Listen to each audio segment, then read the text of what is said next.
Elle n'a pas supporté les pleurs de Rhodes. Et aurait secoué l'enfant de 6 mois, provoquant sa mort.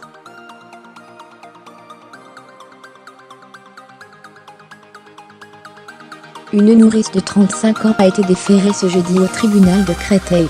Pendant sa garde à vue, et par la suite devant la juge d'instruction, elle a avoué les faits qui lui sont reprochés.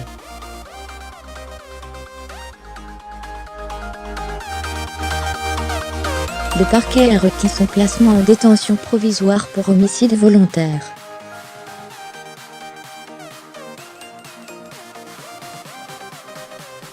Le juge des libertés et de la détention devait statuer dans la soirée. Le 6 juin, l'assistante maternelle gardait 3 enfants à son domicile situé dans le quartier des Bordières à Créteil.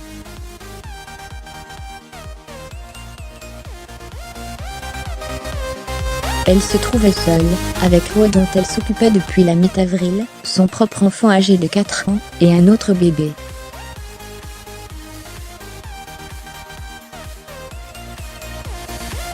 Les médecins de l'hôpital Neckar, où la petite Rose est restée pendant 2 jours dans un état désespéré, avant que ses parents ne prennent la décision de la débrancher, ont vite compris qu'elle avait été victime du syndrome du bébé secoué.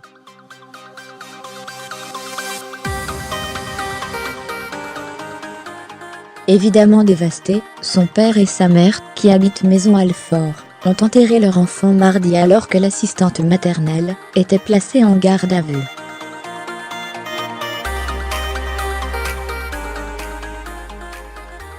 Ils étaient d'autant plus choqués que leur nourrice présentait a priori toutes les garanties.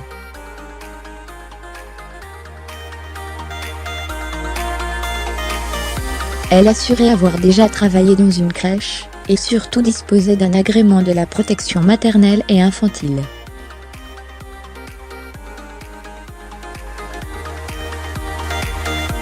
Ma cliente est effondrée, confia ce jeudi soir Yaziban Moriem, l'avocat de la nourrice.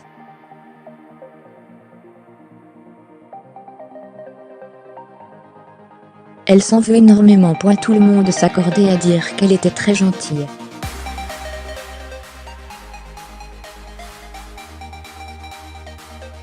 Mais il y avait aussi beaucoup de fragilité en elle. Il y a des choses qu'elle n'avait pas réglées chez elle.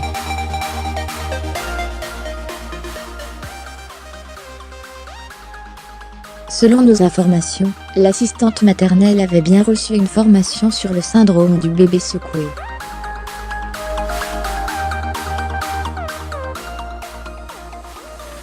Elle ne pouvait ignorer les risques mortels qu'elle faisait courir à la petite en la secouant, glisse une source proche de l'enquête.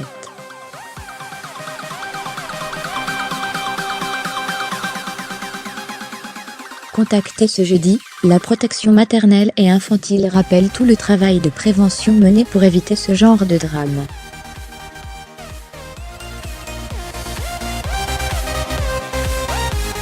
Nous sommes tous très choqués par ce qui s'est passé, lâcheté à la direction du service.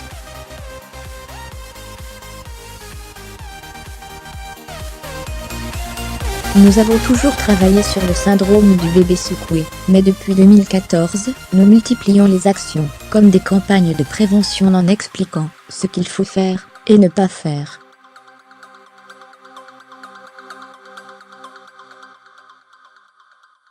Nous rencontrons le public, et évidemment les assistantes maternelles. Des formations sont dispensées.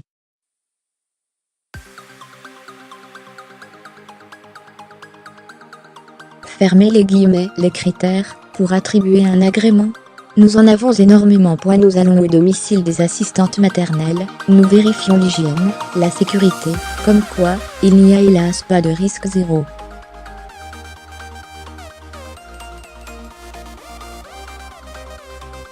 Fermez les guillemets. Près de 400 agréments sont accordés chaque année dans le département. Et tous les ans, entre 120 à 240 nourrissons meurent du syndrome du bébé secoué en France.